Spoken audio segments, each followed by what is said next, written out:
You're looking at a live view. You're looking at a live view of the Falcon 9 rocket and Dragon spacecraft set to launch from 2, the first human spaceflight mission to orbit the poles. The 4-person From 2 crew is getting ready to head to space in about 1 hour from now at Launch Complex 39A at Kennedy Space Center in Florida. Good evening. I'm John Isbrucker, Principal Falcon Integration Engineer here at SpaceX. And I'm Jesse Anderson, a Senior Production Engineering Manager. Welcome to SpaceX's live coverage of the From 2 mission from outside Mission Control in Hawthorne, California. And it's always an honor to be sitting next to you, John, for one of these webcasts. Thank you, Jesse. I'm happy to be here as well. Now, tonight's flight is named after the famous polar exploration ship From. From completed voyages to the Arctic and Antarctica at the turn of the 20th century, exploring both of Earth's poles nearly 100 years ago. In honor of that mission, the crew will be bringing a small piece of the original From ship with them to space.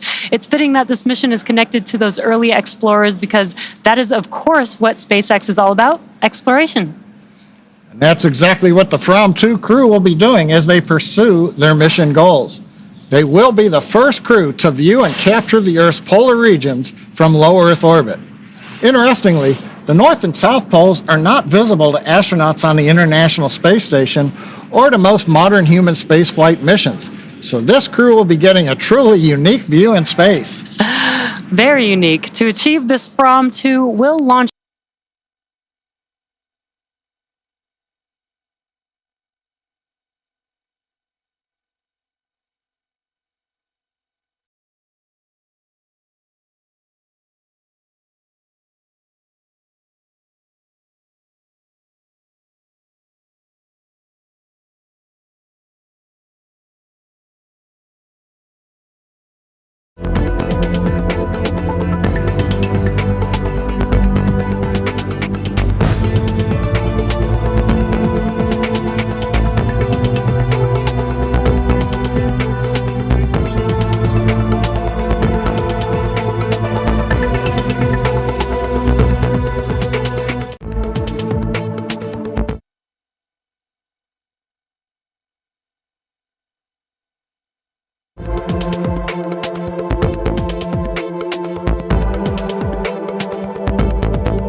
to the equator.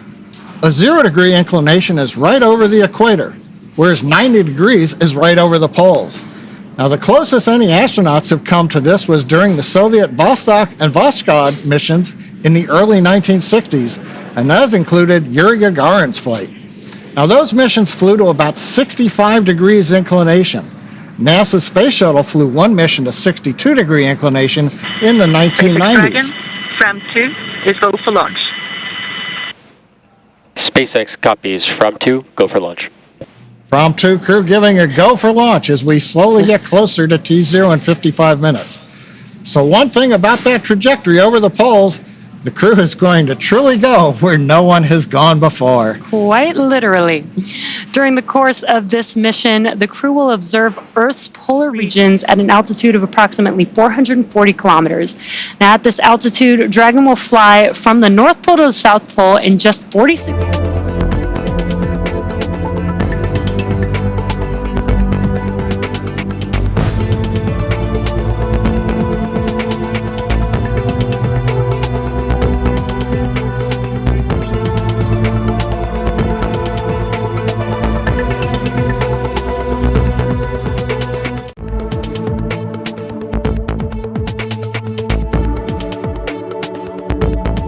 him on the mission is a crew of international adventurers, and that includes Norway's Jannicke Mikkelsen, which is From 2's vehicle commander, Australia's Eric Phillips serving as mission specialist and medical officer, and Germany's Rabia Roga, who is From 2's mission pilot. What a great crew. We're now at T-minus 54 minutes, 10 seconds and counting. Let's take a look at the crew's day so far and check in on where they are now. Now, at this moment, the crew is currently seated inside of Dragon, completing their final checklist before liftoff. But the crew started their day by waking up and doing their first medical checks of the day. They were then transported to their first meal of the day, arriving at Hangar X at about T-minus 5 hours and 22 minutes. Then at about T-minus 5 hours and 17 minutes, they had a chance to see their families, have their first meal of the day, and then say their goodbyes. After that, just under 4.5 hours before launch, they began the drive to the suit-up facility. That takes about 20 minutes. At T-minus 3 hours and 50 minutes, they received their final pre-launch briefing from Mission Control, as well as the very important weather briefing. And then finally, just inside of T-minus 3.5 hours, the SpaceX closeout team began helping the crew suit up in the suit-up room at Launch Complex 39A. And at T-minus 3 hours and 5 minutes, the 4 crewmates walked out of the suit-up room, which you could see there on your screen, and they waved some goodbyes before they got into their Teslas and headed onto the launch pad. And there you could see them jamming out to some music there. It was a very short trip, just about 5 minutes from the suit-up facility to the launch pad. And at T-minus 2 hours and 55 minutes, they arrived at the pad and ascended the tower and made their way to the crew access arm, where they signed the wall in the white room, which you can see there on your screen. We see the first 2 members signing, and then the other 2 members of the crew come down the access arm. And at T-minus 2 hours 45 minutes, the crew began to ingress Dragon and take their seats. It started with the mission commander, Chun Wang, and the mission pilot, Rebea Roga. They were followed by vehicle commander Janneke Mikkelsen and Eric Phillips, the mission specialist and medical officer. After all 4 crew members were seated, we did the comms and suit leak checks, and then we did the seat rotation into the launch configuration. That finished at T-minus 2 hours 29 minutes. About 10 minutes later, the SpaceX closeout team closed Dragon's hatch and performed the final leak checks. Next major event coming up will be T-minus 42 minutes. The crew arm will retract away from the vehicle in preparation for propellant loading, and then onward to the launch. And coming up right before that happens, in just about 6.5 minutes from now, the launch director will conduct a go pull for propellant loading at T-minus 45 minutes. And after that, at T-minus 10 minutes, we will proceed into terminal count. And all that brings us to launch, which is expected tonight at 9:46:50 p.m. Eastern Daylight Saving Time. That's just over 51 minutes from now. So while we're waiting, let's learn more about the crew that will be making history over the next 3 to 5 days in orbit. From 2 is a crew representing multiple countries, each bringing a unique expertise and perspective to the mission. This will be the first spaceflight for everyone on board, all of whom have significant experience exploring and capturing the polar regions. Mission Commander Chun Wang is an entrepreneur and adventurer. He's well-traveled, having visited more than 100 countries in the past few years alone. In fact, he met and selected his fellow From 2 crew members while living in Svalbard, the far north Norwegian archipelago. Vehicle Commander Janneke Mikkelsen is a Norwegian director and cinematographer specializing in immersive technologies like virtual reality and 3D, and the first Norwegian astronaut, female Norwegian astronaut. Australian Eric Phillips is From 2's mission specialist and medical officer. He is a professional polar adventurer and guide, having spent most of his adult life in the polar regions. Germany's Rebea Roga is From 2's mission pilot and will oversee research activities on board. Rebea is an electrical engineer and robotics researcher from Berlin, who on this flight will become Germany's first female astronaut. Now, in less than 4 minutes, we should hear from the SpaceX launch director giving directions to the team as we get ready for propellant load. So let's take a moment, though, to hear directly from the From 2 crew. I am that person that you meet in a really remote area carrying a film camera and a really heavy backpack full of camera equipment. That is me. Right now I'm pursuing a PhD in Arctic robotics, so I give brains to autonomous boats in the Arctic, which basically means my background is research. I work as a polar adventurer and guide. That essentially means that I'm taking myself and small teams, often customers, on expeditions typically to the North and South Poles. I have dreaming about space stuff for quite some time, and even as young as in my teenagers, I spent so much time following the missions, trying to calculate the orbit, trajectory, and pay very close attention, like what's going on different online forums. As a kid, I actually spent 5 years learning how to walk again and how to reuse my motor skills, like learning to walk, learning to run, learning to jump. And in that time period, I became space obsessed, and they were photographing the planet in 3D. I thought that was really cool. Project that tied me most to space was leading a student satellite project, which was my heart and soul. It is funny because I'm going to launch before the satellite. So I look forward to seeing it come after me, I guess. Looking back historically at how we all came together, we had this polar connection. We all have a connection to an archipelago of islands that is set in the Arctic Ocean called Svalbard. I spent quite some time on Svalbard, the northernmost city or town one can live in and work from. Every crew have a certain connection to Svalbard. Yannicka currently lives there, Chun has been there, Rabia and Chun have both joined me on expeditions there. So we kind of have this connective tissue, if you like. But it so happens that we're all bringing things into this mission that are critical. We will be doing something that is quintessential to humans, and that is seeing things with our own eyes. Yeah, the From to mission is like my baby. I planned and designed everything. I made a proposal. I think this is one of my life goals. Now, the crew is so excited to go to space today. Now, currently at Complex 39A, it's T-minus 47 minutes and counting. Now, a little bit earlier at the T-minus 1 hour point, we loaded a small amount of RP-1 fuel into the Merlin rocket engines. It's a process known as engine bleed-in. The next major activity in the countdown is coming up.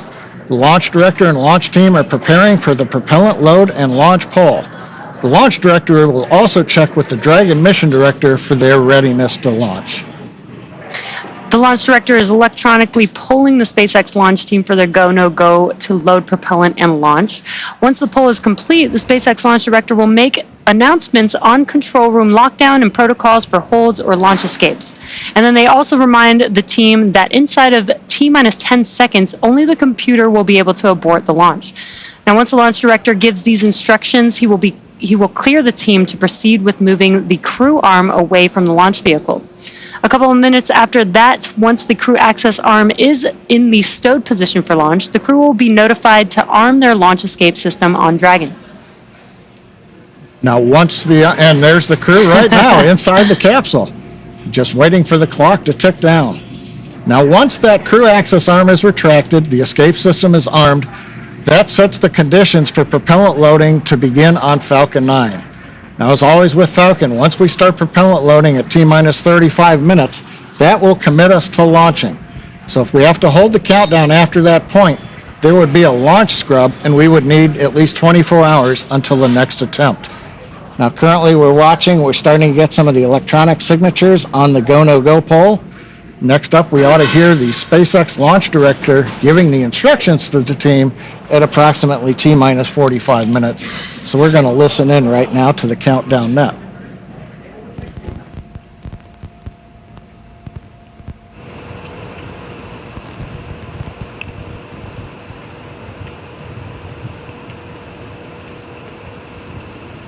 Looks like we've got all sign-offs on the go, no-go poll.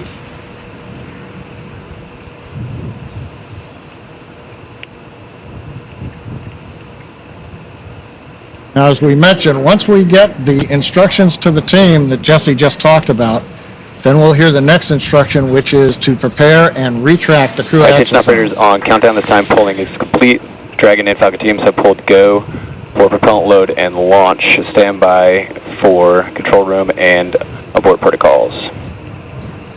Now that's the great news we For were waiting all for. operators in MCCX and Hangar X, both control rooms go into lockdown in T-minus 45 minutes. Will remain in that state until the launch escape system is disarmed. All operators are to remain at their console and maintain a sterile cockpit until MD confirms successful disarming of the launch escape system following orbit insertion or propellant offload in the event of a scrub.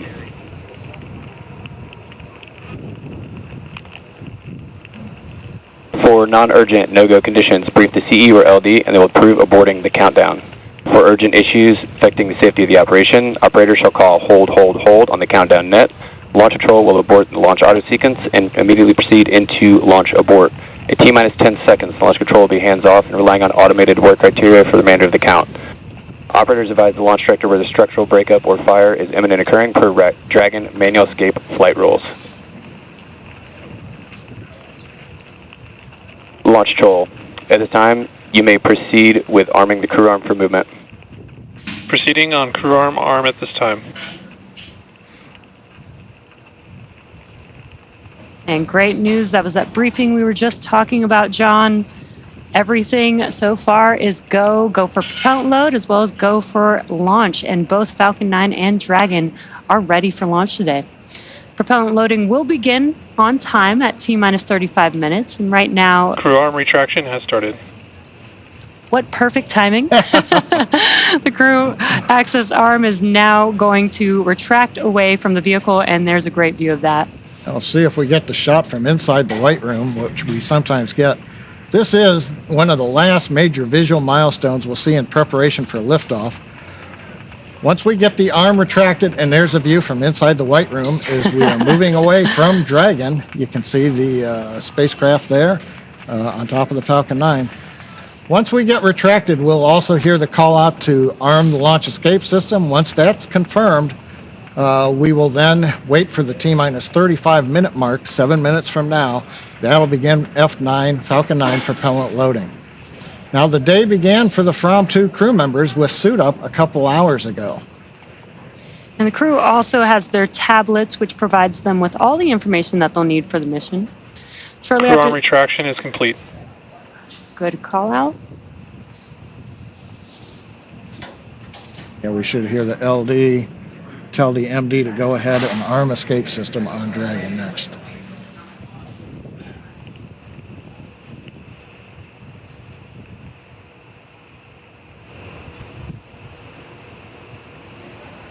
I think right now they're just waiting for the last data confirmation that the arm is retracted. SpaceX, you are go for Section 6, close visors, and arm launch escape system.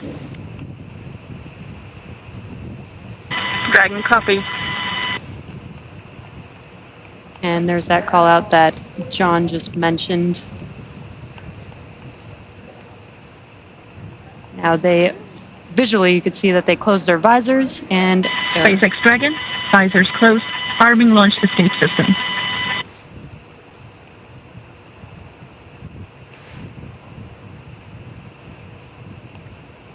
As a reminder, right now we have the 4 crew inside Dragon. They're the only people inside. The blast area, the hazard corridor has been cleared. The SpaceX copies, we're monitoring. Monitoring indicates that the Dragon team here in mission control, they're looking at the telemetry, making sure that the escape system, all the valves open, everything works, and that we have armed the escape system correctly. As I mentioned, we've got the 4 crew in the capsule.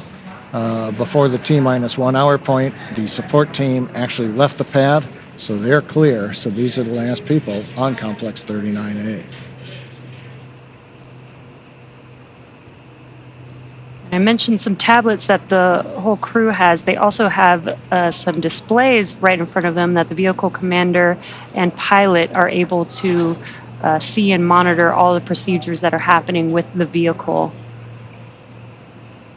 And the view from 39A, nice view of Dragon, the spacecraft. You've got the pressurized section on top, and then the Launch trunk escape section. system is verified armed.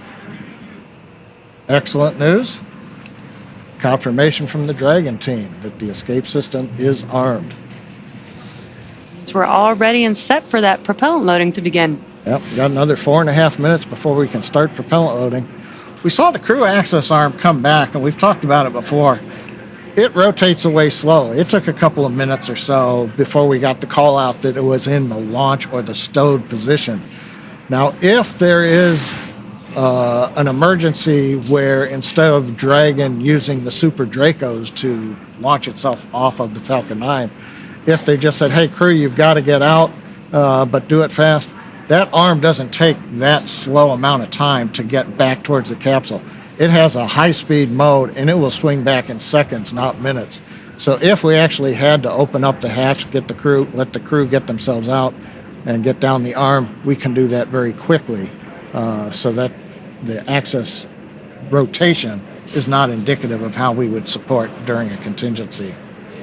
Yeah, exactly. We've thought through a lot of these procedures, and while everything that you've previously seen on crew launches seems very standard, we do have scenarios and have set up the crew and the vehicle and the launch pad for all of these scenarios, including a first of its kind escape system, which provides escape capability all the way to orbit. You can't really see them, but the little cutouts or the scalloped areas there, that's where the Super Dracos are located. There are 8 of them around the perimeter of the spacecraft. But the rocket engine nozzles are closed out, just keep any of the Florida bugs from flying in there. So it's all closed out, and it should stay that way through flight. We got to keep the FOD out. That's a fancy acronym for bugs. Now, you may have noticed a moment ago when we had the view out over the ocean, some flashes of lightning. Expect loud venting from the vehicle in 30 seconds. Yeah, that announcement, loud venting to the crew, that's as we're getting the Falcon 9 ready to begin loading propellant into the tanks. Yeah, and you're going to hear these kinds of call-outs. The crew is inside of Dragon, so they can't see what's happening outside of the vehicle, but they do hear a lot of sounds that are going on as the vehicle is preparing for liftoff. So the Falcon 9 tanks are venting for the start of propellant load. We're right on time, inside T-minus 37 minutes.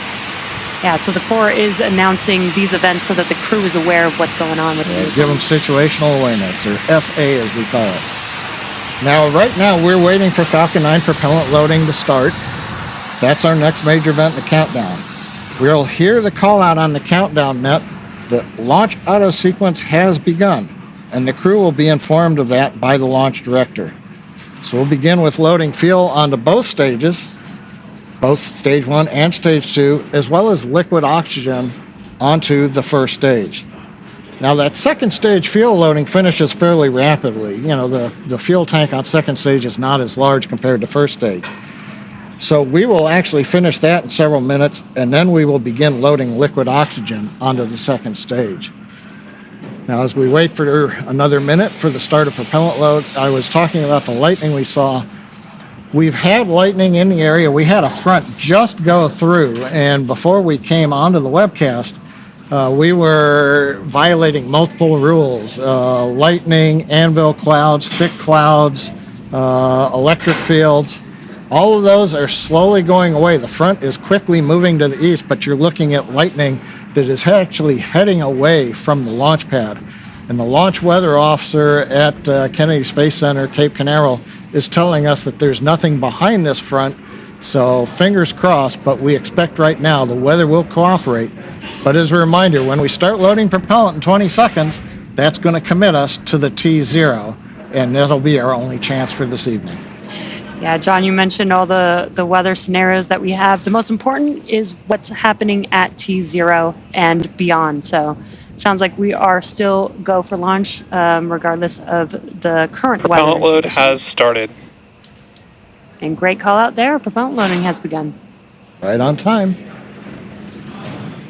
So now the propellant load for Falcon 9 has started. That means the 8 Super Draco engines inside Dragon are ready to launch the capsule away from the Falcon 9 rocket in an instant, should there be any kind of emergency associated with the rocket or the pad.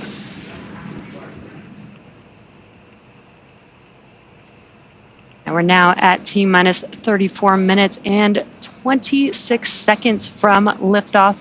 Dragon was loaded with its propellants about a week and a half ago, just a few miles down the road at what we call Dragon Land. And in order to fly, Dragon needs a fuel and an oxidizer. For the fuel, we use monomethylhydrazine, or MMH, and nitrogen tetroxide, or NTO, for the oxidizer. Together, these propellants feed the Draco engines that maneuver Dragon on orbit, as well as the 8 Super Draco engines that would power the launch escape system in an abort scenario.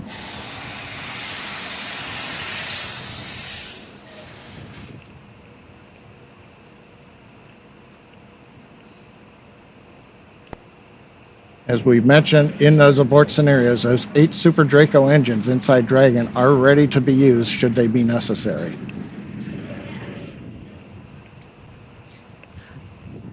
Now, we've talked about both of the vehicles that are going to take the crew to space, but let's bring it back to the crew. To prepare for today's flight, our teams at SpaceX spent the last several months working with the crew as they learned about orbital mechanics and how to live in microgravity. SpaceX's civilian crews go through the same rigorous training as astronauts on SpaceX's NASA missions. Now, the training program includes nearly 100 different lessons covering all aspects of the flight. The team also spent time at the launch pad working through emergency procedures that would be necessary in the unlikely event of a pad abort scenario. The crew participated in additional training activities, including a wilderness trip in Alaska, to ensure they were all well prepared to face close quarters and harsh conditions before going off into space. Now, this included 5 days of sea kayaking and camping, working as a team with limited basic resources and in very challenging conditions, also known as getting comfortable in uncomfortable environments. And all of that has helped prepare the crew for their first journey to space. The crew also trained extensively on the research they'll be performing in space. And to tell us all about that, we'd like to welcome Marissa Rosenberg to the show. Marissa is a senior medical research engineer at SpaceX and is on the team here helping to bring all of this great research to space. Thank you so much for joining us, Marissa. Thank you for having me. Now, as with all of our private astronaut missions, there's generally a lot of science and research that is going to be conducted in space, and FROM 2 is no exception. I understand that we've got, I think, about 22 experiments that we're going to be conducting over the next 3 to 5 days in orbit. Can you talk to us a little bit about some of the more involved or interesting ones? Yeah, absolutely. When I first sat down with the FROM crew and asked what kind of research they were excited about, they really emphasized exploration. And so we found a lot of things that are firsts and are also going to help us on our way to explore the universe. And so one I'm very excited about is the very first X-ray in space. And what I have here is a mini X-ray generator and a digital detector plate. And so the crew is going to use these to take X-rays of different parts of their body. Why do we care about X-rays in space? A few reasons. One, if we're going to be walking all around the surface of different planets, we might have an injury. And an X-ray machine is a standard in any emergency room. But another interesting use is that bones actually lose their calcium in space from not being in gravity. And this machine can also help us measure astronauts' bone density, so we can actually keep track of how they're doing in that respect. And finally, this can allow us actually to look into machines. So if we have a machine that's malfunctioning, instead of having to take it apart and figure out what's wrong, we can just take an X-ray of it to diagnose the problems. Now, while the engineer in me is like, this X-ray device is really cool, I actually think it's really cool that we're kind of making life in space very similar to life on Earth. And you also have some other devices here with you that are doing the same thing. Yeah, absolutely. One thing I'm very excited about is that we will also be doing the very first exercise in Dragon. Now, Dragon is a smaller volume, so we have to get kind of creative with exercise. And how we're going to do that is with blood flow restriction. So blood flow restriction is where we actually cut off some of the blood flow to, in this case, the legs. And we're doing this with 2 different devices. The first are these shorts here. They're Hydro shorts, and they use an elastic band with Velcro to reduce that blood flow. And the other are these Delphi cuffs that use an inflatable cuff to actually control that blood flow. And what this does is a force multiplier for exercise. So by reducing the blood flow, it tricks your muscles into thinking that you're working harder than you are. So you get a little bit more bang for your buck there. I don't know, exercise. I don't want to talk about exercise. I actually want to go back to the X-ray device. When I go to the dentist and they do my dental X-rays, they put a big lead apron on me and everybody leaves the room. You can't leave the Dragon capsule. So what are you going to do when you take X-rays in Dragon? Yeah, it's a really good question. You're right, you can't leave the capsule. So the most important thing that we do is consent the crew. So we really lay out exactly how much radiation we expect them to get from this device and what the risks are so that they can make an informed choice of the risks and the benefits.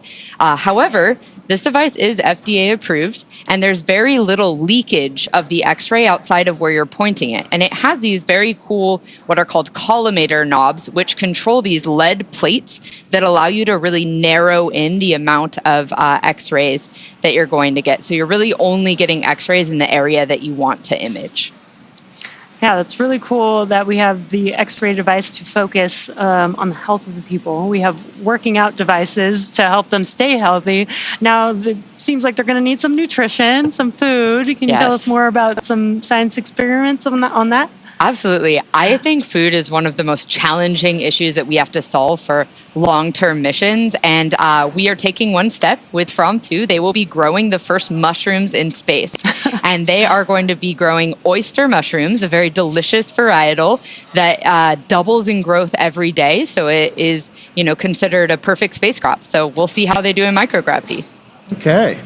Now, I understand after we return to Earth, the crew's got one other medical experiment they're going to do, and that is something about unassisted leaving of the spacecraft. Can you talk about that? Yeah, absolutely. Again, we have to think about exploration. So right now, when Dragon splashes down, we have a whole recovery team and ships and fast boats, and it's very exciting. But when you land on the moon or Mars or any planetary surface, there's not going to be a recovery team there to greet you. So we really want to start understanding what crews are capable of right when they land. And the best way to start understanding that is on a relatively shorter duration mission where they are a little bit deconditioned from not being on Earth, but not as much as, say, a 6-month mission. So this is the safest environment that we can do this test. And we're going to have the crew hop out of their seats on their own, take their footrests off, go down, get their survival gear, get it out of the hatch, get themselves out of the hatch, and walk all the way to the medical bay without any assistance. No one's going to help them with their luggage. Okay. I see why they're going to be working out on orbit so that they can be prepared for when they come back. Exactly. Well, thank you so much for joining us, Marissa, and sharing the information on these devices and research that they're going to be doing in space. Absolutely. I can't wait to see the launch and all the great results. Coming up. In addition to the medical research, the crew will be operating an onboard amateur ham radio system, sending slow scan TV images as part of a high school and university age student competition, and they're calling it From to Ham. Now, while it is a competition for students, you can still try your hand at receiving images and solving the puzzle if you're a ham radio operator and you have the right equipment. You can check out the technical specifications at from2ham.com. And we had an opportunity to catch up with the crew to hear about several of the activities that they have planned for their time in space, including the From2 Ham. Let's check it out. I'm an Australian polar adventurer, explorer. I've skied 4 new routes to the South Pole. These are expeditions that I've planned myself. I've looked at satellite imagery of these glaciers that have never been traversed before. And I'm going to have the opportunity as we fly over Antarctica and see those routes from above. The primary goal of this mission is the observation, polar observation. There have been humans flying to space since 1961, and nobody's seen the South Pole, North Pole, extreme polar regions from orbit yet. We will be doing something that is quintessential to humans, and that is seeing things with our own eyes. It's my curiosity, for years, what's Antarctica really like? We don't know what we're going to discover. We are exploring a part of planet Earth from space that has never been explored. As a cinematographer, I'm excited about filming the aurora. that is a visual indicator for us to understand a lot about space weather. What does the aurora consist of? What's the density of aurora? And actually flying through the aurora, capturing this in both 2D and 3D. What I'm looking forward to do in space, looking forward to the research that we are going to do on orbit. I would say we have two main themes. So one is how do people adapt to extreme environments? Based on that, how do you increase the access to space for anyone medically without being a superhuman as in the olden days? I think astronauts before us were absolute heroes, right? But then it should shift from that to how does anyone go into space? I'm super excited for a ham radio competition that we will host. The idea is that we have different pictures of locations on Earth in the polar regions, which are also of relevance to polar history. But then we cut them up, mix them up, and we're just going to send them down through the radio, and people have to puzzle them together in international teams. Another thing that we plan to do in space is that we're bringing a synthesizer, and we want to sample some sounds that we can hear in space, some of the thrusters firing, for example, and integrate that into one jam, I think, which would be pretty cool. We know that photographs of the Arctic and Antarctica are available on Google Earth and through satellite imagery, but to see them from orbit may reveal things about these two areas, the Antarctic and the Arctic, that we have previously not known. Some people may think it's a tourist mission. I don't mind that. It's up to you to define what a tourist mission, but for me it's an exploration. Dragon is the first private spacecraft to take humans to the International Space Station, and it's currently the only vehicle capable of returning significant amounts of cargo back down to Earth. Now, the crew will spend all their time in the pressurized section, which is the top portion of the spacecraft. This area allows for the transport of people and environmentally sensitive cargo. Dragon's trunk, which sits below the pressurized section, can carry unpressurized cargo if needed, and it remains attached to Dragon until shortly before re-entry into Earth's atmosphere. Now, we mentioned earlier in the show that this will be the first West Coast recovery with crew. This change was made to allow for the trunk to remain attached to Dragon through the deorbit burn, and then it will ensure that it falls safely into the Pacific Ocean. Like the Falcon 9 first stage, Dragon is also reusable. This will be the fourth flight for this Dragon named Resilience, which most recently supported the Polaris Dawn mission last year. And just like on Polaris Dawn, the From-2 crew will have access to high-speed internet in space via the Starlink network. Dragon is carrying what we call a plug-and placer, a device that is linked to a Starlink terminal in Dragon's trunk, which is connected to a router, providing Wi-Fi for the crew. The placer is responsible for establishing and maintaining a laser communications link with Starlink satellites, which will be in orbit with Dragon. Using this hardware, Dragon will attempt to talk to Starlink the same way Starlink satellites talk between themselves, which is with lasers. Now, over the last 5 years, and not including From-2, Dragon has supported 16 human spaceflight missions and flown 62 crew members representing 14 countries. Through the Axiom, Inspiration 4, Polaris Dawn, and From-2 missions, Dragon is helping lay the groundwork for deep space exploration, rapidly expanding our knowledge of how humans can adapt, live, and work in outer space. Dragon has proven to be quite a versatile spacecraft. It can autonomously dock to the space station when outfitted with the ISS docking adapter, which you can see on your left hand of the screen. Dragon can also be configured with hardware to support a spacewalk, which made its debut on the Polaris Dawn mission last year, and you can see that on the right hand of your screen. And in free flyer mode, in the center of the image, that's the docking adapter removed, swapped out for a cupola, and that's as it's configured for the From-2 mission. And right in front of us, this is actually a mock-up of the cupola right here. It's essentially a large dome-shaped window, providing incredible 360-degree views while in space. Hello, Sarah. Now, the cupola first debuted during the Inspiration 4 mission in 2021. Now, Dragon does have Stage other 2 RP1 load is windows on the sides of the spacecraft that the astronauts can use, but they're a lot smaller. The cupola replaces the docking port or Skywalker hardware at the nose of the spacecraft, which is not needed since From 2 will not be docking with the space station or doing a spacewalk. And being surrounded by a glass dome is probably the closest feeling you can get to being out in space without going outside of the spacecraft. And From 2 will be the second crew to experience Dragon's cupola while in orbit. Here's a little bit more from the SpaceX team on developing the largest window in space. When we started thinking about the cupola, it's more than just another window in space. It's an extension of the Dragon spacecraft. So when we got into concepting, it has to have the same feel and aura of the actual Dragon spacecraft. You are go to open the forward hatch for cupola use, and please enjoy the best view off the planet. When the forward hatch first opens, you can look up and you see immediately that there's a large window up there with the 4 Draco shields protecting the bubbles from the Draco pulses. If you look at the videos from Inspiration 4, you can see their jaws all drop just looking out the forward hatch, not even being in the cupola. The most notable thing to me is that it looks so simple on the outside, but the deeper you go, the more you uncover more complexities within it. There's 3 different bubbles that make up the cupola. The exterior-most bubble is our thermal bubble, which is designed to protect from micrometeorite debris that we could experience on orbit. The center bubble is the pressure pane, which holds in all the pressure. And the innermost pane is our scratch pane, designed to protect from anything that the crew inside might be doing.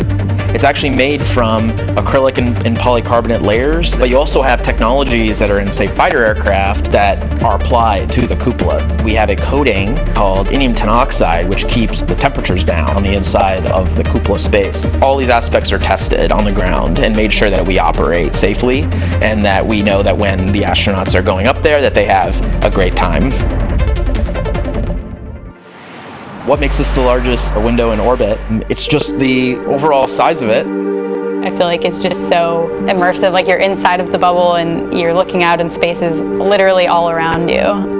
I think the experience of having the cupola on Dragon makes it such that Dragon is the experience. Even when we fly our short duration missions to the ISS feels like the destination and the experience, whereas having the cupola on Dragon really makes Dragon and being inside the cupola the destination.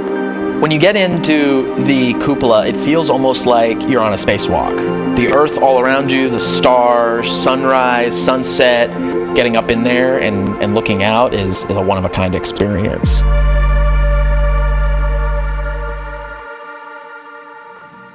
Now, joining us now are 2 SpaceX engineers who made their spaceflight debut on Polaris Dawn. They're going to help share what's going to space in a Dragon, what it's like. Welcome, Sarah Gillis and Anna Menon. It's so great to be here with you. Thanks for having us. Yes, thank you so much. We're thrilled to be here. Anna, Sarah, we're super excited to have you with us today. And for those of you who are not familiar, Sarah and Anna spent nearly 5 days in orbit, along with their crewmates Jared Isaacman and Kid Petit. Polaris Dawn flew higher than any Dragon mission to date, reaching the highest Earth orbit ever flown. And the crew completed the first ever commercial extravehicular activity with SpaceX-designed EVA spacesuits. So we're excited to have them with us today to add some insight from that firsthand experience. At this point, propellant loading has begun on Falcon 9 as From 2 prepares for liftoff in about 16 minutes from now. I'm sure you both remember what that was like. What do you think the crew is doing right now, and what do you think is on their minds? You know, prop load, when you actually get to commit to that, is a really big milestone in this. And so I'm sure the crew is all focused, really preparing for the operation ahead. As prop load starts, you start hearing the vehicle come alive. You have massive valves on Falcon that are opening as prop starts flowing into the tanks, and you can hear it. The whole thing shakes and moves. And in the capsule, you actually feel that. The whole rocket sways at times. So I'm sure they're going to be experiencing all of that and, really getting into the operational mindset before launch. Yeah, that's so cool. John and I have been working on Falcon and the whole time we've been here, but you guys got to experience what Dragon feels like and sounds like. It's just really cool. Incredible ride. Yes. Yeah, right now, you both are very familiar with Dragon, but not based on your spaceflight experience, but the roles that you had even before you flew in Dragon. What were those roles that you were involved in? Absolutely. So I actually started as an intern at SpaceX a long time ago, working on the interior of the Dragon spacecraft, helping test the interfaces. That led to building the astronaut training program here, supporting Bob and Doug through preparing our first crew to go to space. And then that led to supporting the Inspiration 4 crew on the first all-civilian mission. And I worked on the operations team, and one of my favorite parts of that job was working in mission control. So one of my roles there was as a mission director. And the mission director is the person that leads that team behind us in mission control. It's the team of engineers and experts in systems, and together that team helps fly the Dragon mission. They respond to anomalies real time if they occur, they help keep the astronauts healthy and safe, and they help ensure all of the mission objectives are accomplished successfully. Now, the Dragon that's supporting today's From-2 mission, that's the same one that you all flew in on Polaris Dawn. So Jesse and I haven't been inside Dragon, we're Falcon. But what's it like living on orbit inside of a Dragon? Or even going through the countdown right now?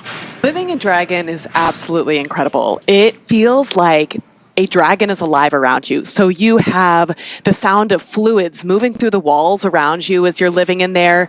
You hear valves opening and closing, and periodically you hear the Dragon Draco thrusters firing as Dragon works to keep attitude control. And then also when we do burns, it's a whole melody. And so it feels like it's alive around you. But then on top of that, you are getting to float in this 3D environment. And that means that you get to really use all of the surfaces around you. You get to use the ceiling, the floor, the walls, and you get to really float around. But I think what's really exciting is that this From-2 crew gets even more space than we had. They have the cupola, so that expands their 3D environment and also provides them this really spectacular view of our planet. I cannot wait to see the imagery that they get to share with us through that view. I like how you said the melody, and it's right at the shot of you with the violin. Cupola versus Skywalker, you know. Is there a Dragon you'd like to fly in? Oh, man. You know, the spacewalk was extraordinary, so I'm really grateful we got to do that. But I think the views they're going to see through that cupola of the poles are going to be astonishing. I'd say any Dragon is a good Dragon. I agree. Any Dragon is a good Dragon. We are so excited to hear so much more about your guys' experience as we count down to From-2's launch today. So we're about T-minus 12 minutes from liftoff, and while the countdown continues, let's meet the launch vehicle taking From-2 to space today. Take a quick look here in the last minutes, but Falcon 9 is the first orbital-class rocket capable of reflight. For this flight, it'll be the 6th time this first-stage booster has supported a mission. Now, together, Falcon 9 and Falcon Heavy have completed more than 450 launches, including one earlier today, and over 380 reflights. That's a lot of launches. And the Merlin 1D engines on the first stage are optimized for sea level. These achieve 190,000 pounds of thrust each during ascent and descent. And at liftoff, Falcon 9's first stage has thrust greater than 5 747 airplanes at full power. And the MVAC engine, which has a much wider nozzle, is optimized to 220,500 pounds of thrust in vacuum. Can you tell us how the ride was on Falcon? Riding on Falcon is extraordinary. It is my absolute favorite roller coaster. At liftoff, you are momentarily suspended in a way that just defies physics. And then you start accelerating, pushing out through the atmosphere. I think a moment that stands out is main engine cutoff when you're first thrown into your straps, and it feels like the longest 11 seconds while you're waiting for a second stage engine to ignite. And then you start accelerating, and finally you end up in your orbit. Again, engines cut off, you're thrown forward, and then it's totally calm. Everything kind of lifts off, starts floating around you, but it goes from really loud to really quiet and serene. Can you imagine saying that it was really calm when you're going 17,500 miles per hour? Believe it or not, it is. That's pretty wild to hear. Yeah. Now, on Polaris Dawn Return to Earth, you splashed down off the coast of Florida, but this flight, From-2, is the first time we'll be heading to the new location. Recovery operations for Dragon missions will now take place off the coast of California. That, as we said, will ensure that Dragon's trunk, when it's jettisoned during reentry, will re-enter over the Pacific Ocean. SpaceX engineers did some tremendous work to adjust for the new trajectory. That included changing how Dragon maneuvers before deorbiting and when the trunk is separated from the spacecraft. So while a different trajectory than your return to Earth, what was it like for the two of you when you were coming home from space? The return from space is also exhilarating. You still have those same heavy G-forces like you felt on the uphill, but instead of lasting for tens of seconds, they last for many minutes in duration. So maybe 7 minutes with those G-forces pressing you into your seat, feeling that pressure on your chest.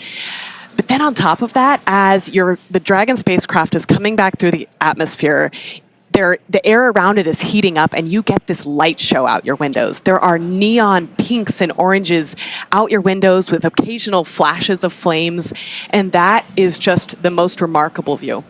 That is so cool to hear all the different experiences you guys seen in your own fireworks show a little bit. Now, as we mentioned earlier, after splashdown, once Dragon's hatch has been opened, the crew will attempt to exit the spacecraft unassisted. This is the first time this will be attempted with Dragon, and we are studying the crew's ability to exit Dragon without additional medical and operational assistance. Exiting the spacecraft without help will become more important for missions to places like the Moon and Mars, where the crew may need to exit their landing vehicle unassisted. Okay, we've just got a few seconds before we get into the next major event in the countdown, but we're going to put you on the spot. You're the only two of us that have been to space and have gone through the splashdown. What's it like trying to get out of the capsule? Do you want dolphins? The dolphins were incredible.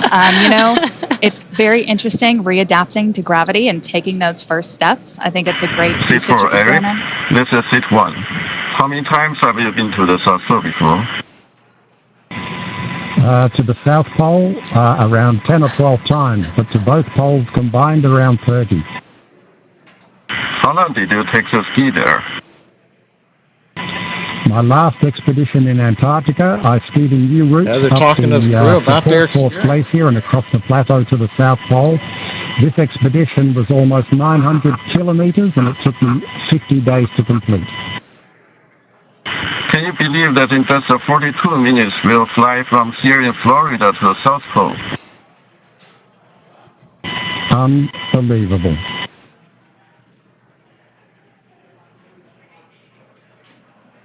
Sounds like they're talking to Eric Phillips about his experience in the Arctic.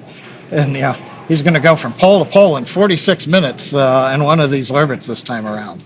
But you're talking about in the last seconds here, what it was like actually with splashdown, and then you got to get out. It's one of the coolest moments coming home and getting to see all of the people back on the boat to get you on out. Stage 1 has started. And so I think it'll be really interesting to see them kind of get more equipment out and proceed out of the capsule by themselves. And we just heard a stage 1 engine trill has begun. You guys being on the vehicle during this time, could you feel that or hear that happening? So I remember, notable kind of popping sounds as we progressed through different major stages of the prop load. At this point in the countdown, I remember getting really focused, knowing that we were really close and those seconds are just flying by. I'm sure there was a lot of other things on your mind. Stage 1 RP1 load is complete.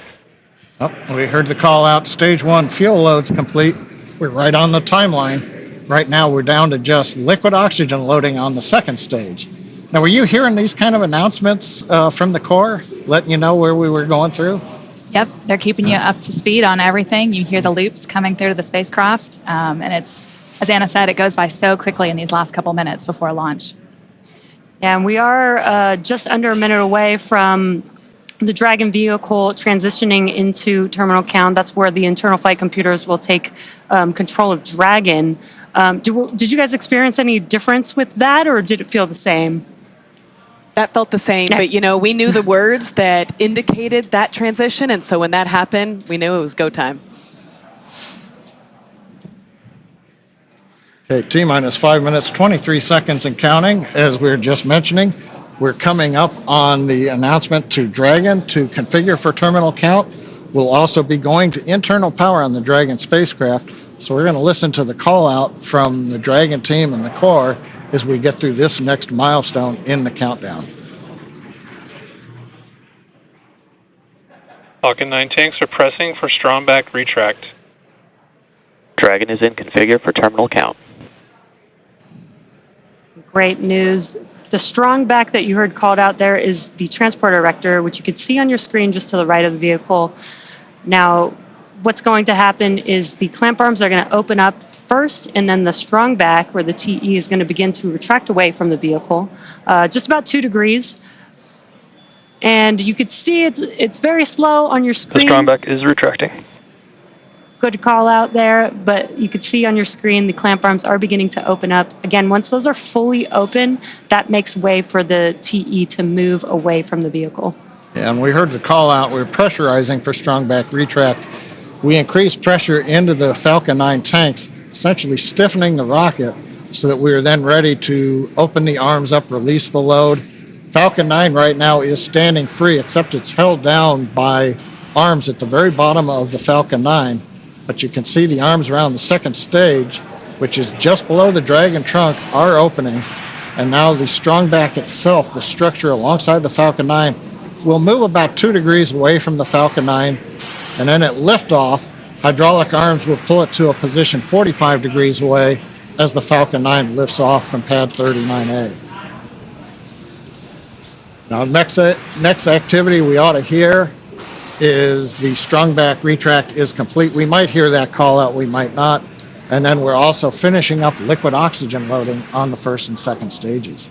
Yeah, at this point, fuel is loaded on both the first stage and the second stage. As John mentioned, liquid oxygen loading on stage 1 should complete in about 10 seconds or so. And then second stage liquid oxygen loading should complete at T-minus 2 minutes.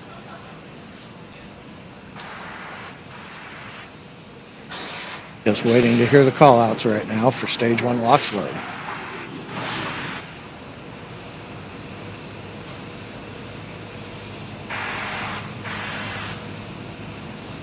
Stage 1 LOX load is complete. All right, we've got a good LOX load on first Dragon is in stage. terminal count and is on internal power. And we've got the confirmation Dragon has gone internal power, coming down from the crew back to the Dragon team here in the Mission Control Center. Next major activity, T-minus 2 minutes. Stage 2 LOX load will complete, and that'll finish loading all propellants on the Falcon 9 first and second stages.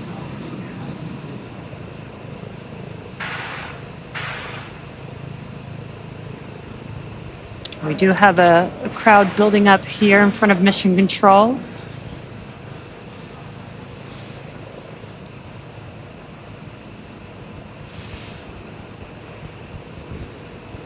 Stage 2 LOX load is complete.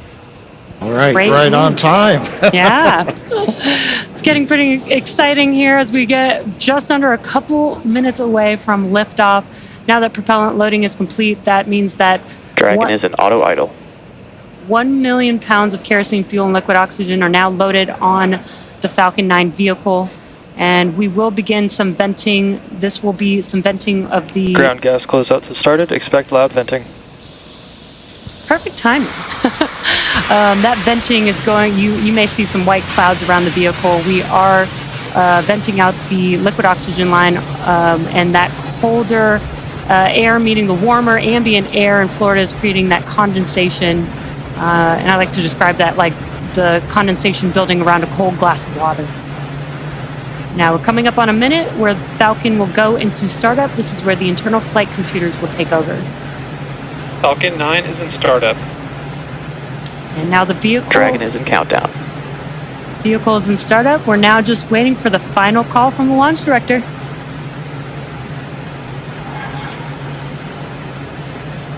Dragon, SpaceX, go for launch.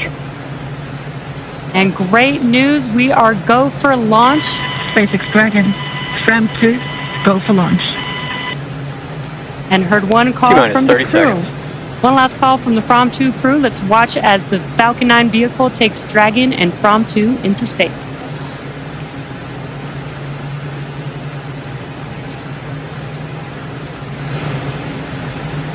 T-minus 15 seconds. 10, 9, 8, 7, 6, 5, 4, 3, 2, 1, ignition, and liftoff.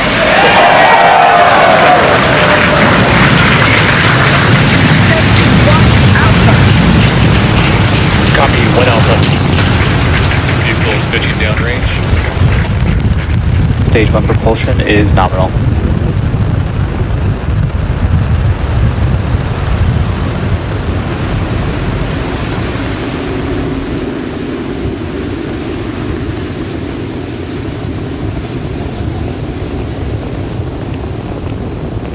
T plus 35 seconds into the From 2 mission, the first ever human spaceflight mission to cover the poles.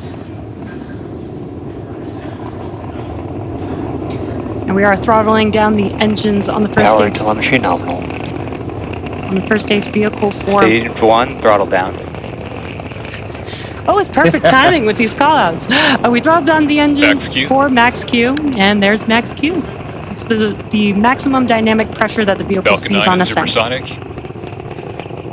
Confirmation we're supersonic. We're preparing to throttle back up on first stage Merlin engines. Stage 1, throttle up. Confirmation we're back up on power on the 9 Merlin 1D engines. Stage 1 Bravo. 1 Bravo Copy, called out 1 by the Bravo. crew.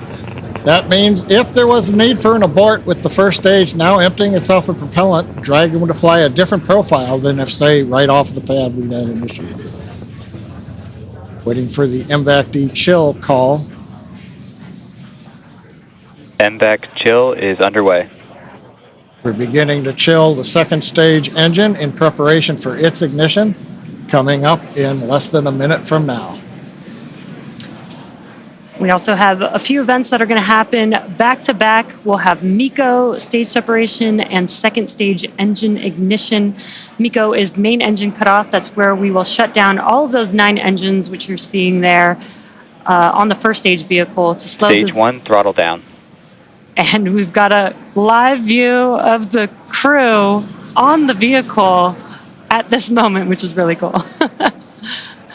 And we will have MECO stage separation and MVAC ignition in just about 10 seconds from now.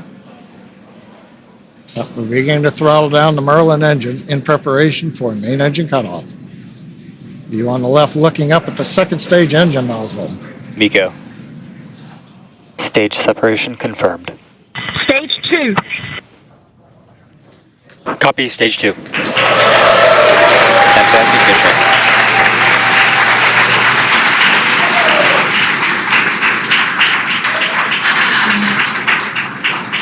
And there we just saw MECO stage separation. The MVAC engine has ignited, and we've also started the boost back burn on the first stage, which you can see there on your left-hand screen. Anna and Sarah, those were a lot of dynamic events that just happened right now that the From 2 crew is experiencing, but you guys also got to experience that. Yes, I remember now we're in stage 2, and I remember that slow buildup of G-forces during this stage. The first stage, the G-forces come on fast, but the second stage, they're a bit slower. And so right now, you're starting to feel it come on faster and faster, and you feel that pressure into your chest. You feel yourself being pressed into your seat, harder to move your hands up. It's an exciting ride, and you see the minutes counting by until the moment that you know you'll be in space. Yeah, you're right, because Dragon, SpaceX, trajectory nominal. good call out from Guidance Navigation Control Officer. Trajectory is nominal for the crew. Dragon, copy. And Commander copies that call out. But yeah, you had a good point. Well, we talked earlier, the second stage engine's over 200,000 pounds of thrust. There's more than 200,000 pounds of propellant, so when it first lights, it's not accelerating very rapidly. But Sarah, what's it like when you get near the end of the burn? We heard Bob and Doug back on Crew Demo 2 call it like driving down a gravelly, bumpy road at high speed. It's definitely more, maybe a little more vibration than first stage because the engine is so much closer to the spacecraft. So you absolutely feel a difference in the sensations you experience when you're riding on the second stage. Cool. I'm sure the From 2 crew is feeling something similar.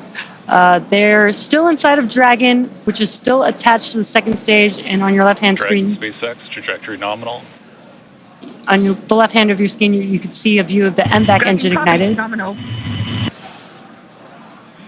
But coming up in a couple of minutes, we'll have the entry burn on the first stage, which is currently making its way back down to Earth. And we did perform a boost back burn on this one. Yeah, we did a one-engine boost back burn. We didn't have, normally when you launch to the east or northeast in a crew mission, you take advantage of the Earth's rotational velocity. But in this case, we're pretty much going straight south, and so you don't get that eastward velocity. So the first stage needed to use a little more propellant to get the crew up into the right position for stage separation. So we can't bring the first stage all the way back to land like we might do on an ISS mission. So instead, we're going to land on the drone ship, but not as far south as we would normally do. Dragon if this SpaceX, was trajectory nominal. something like a Starlink mission. Another nominal trajectory. Dragon copy. Nominal. And the crew recites it back. We've got good comms with the crew. But yeah, Jesse, to your point, we are coming up on the second part of the return of the first stage, and that's going to be the entry burn. First stage will start the center engine and then light 2 additional engines. We should see that coming up right now in about 7 seconds. Meanwhile, the crew continuing to head to space.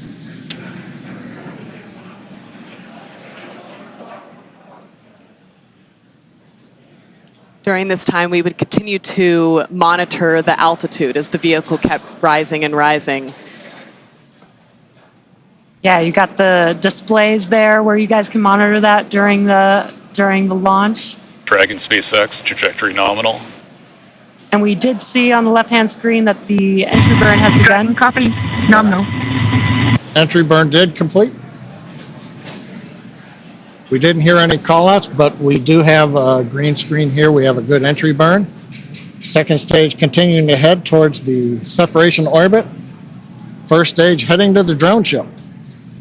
Stage 2, FTS has safed.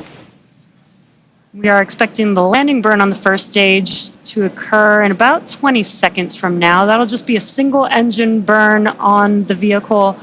Once again, the M1D engines have about 190,000 pounds of thrust, which is just enough to slow the vehicle down just in time for landing. Panama.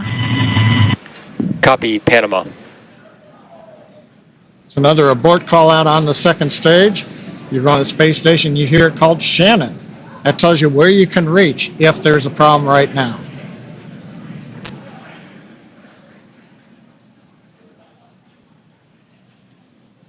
And we've now got video on first stage. Landing burn has begun. And a view from the drone ship. Legs are deployed. And touchdown after 6 flights.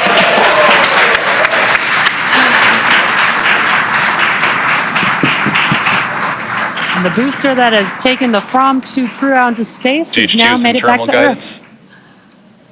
Yeah, Jesse, we just heard the call out. I don't know if you hear it in the capsule on your flight, but we heard the terminal guidance call. We've essentially reached the altitude. Now we're working the angular momentum of the orbit. So we're going to listen in. We're just seconds away from shutdown. And about less than a minute after that, we should have Dragon separation from the second stage.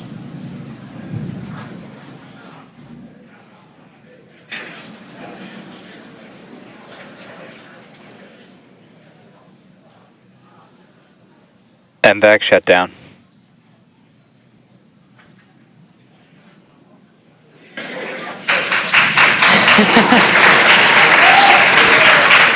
Dragon SpaceX, nominal orbit insertion.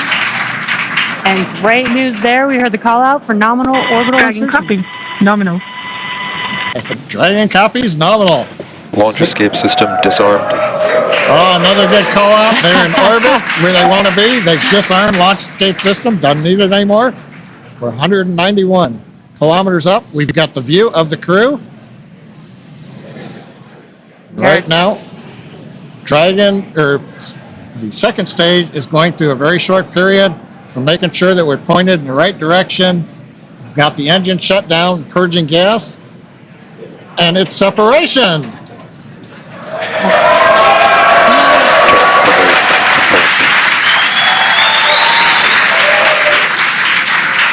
From 2 crew is flying on its own on Dragon. Dragon, on behalf of the Falcon team, we're honored to deliver you safely to your polar orbit.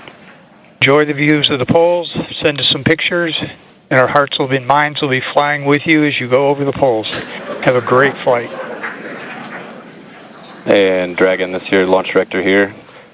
Pretty wild to see the From adventure sailing to the poles once again, over 130 years from its christening. This time, though, with Starlink. Godspeed, From 2. Cheers. Cheers.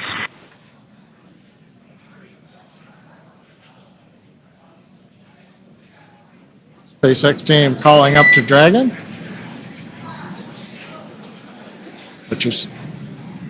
What you're seeing right now, the shots of Dragon, that was the Draco thruster checkout. And there's the crew. And I think Jesse and Sarah on the right next to one of the small crew windows, that's probably their zero-G indicator, as we call it. Yeah, I can't quite make it out. Dragon SpaceX, nominal dehumidifier activation and service section Draco checkouts. Copy. Nominal.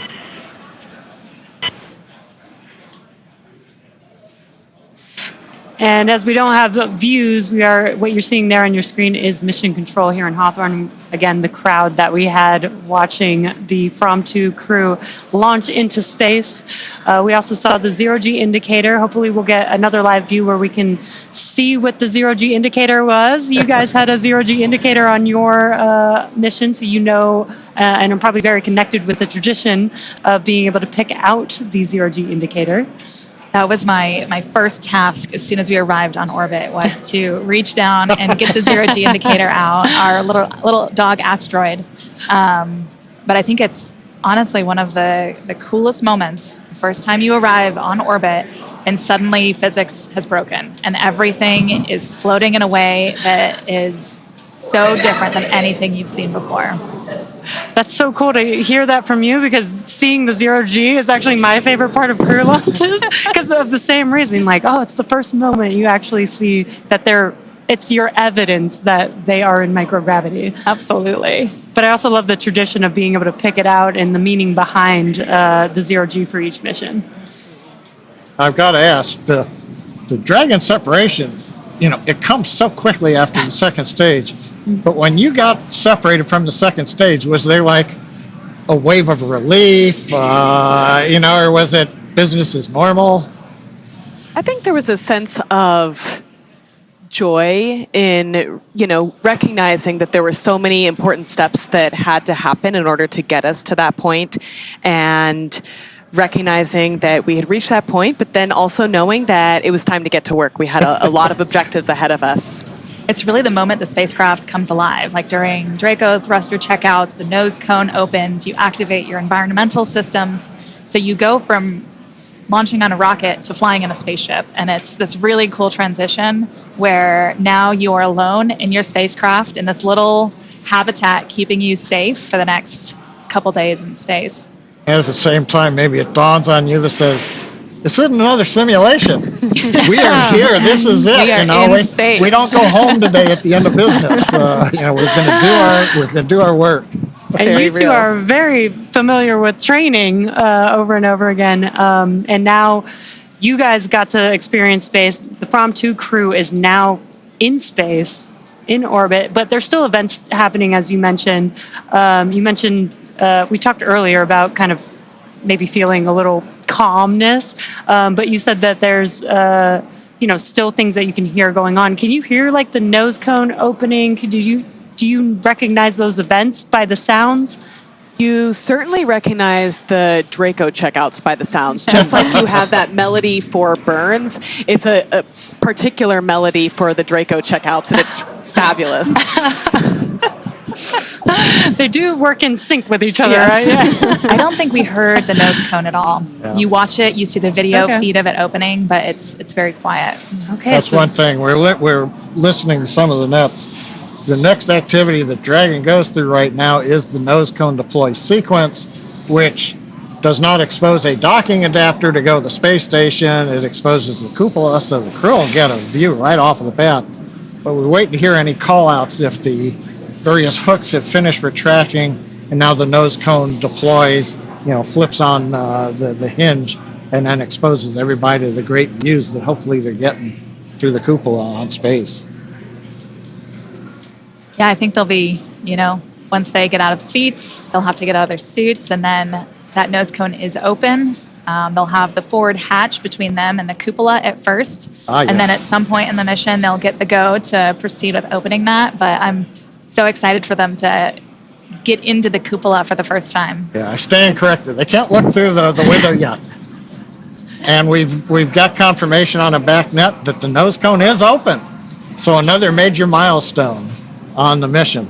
So overall, it's, what can we say? The From 2 crew, they're now in orbit.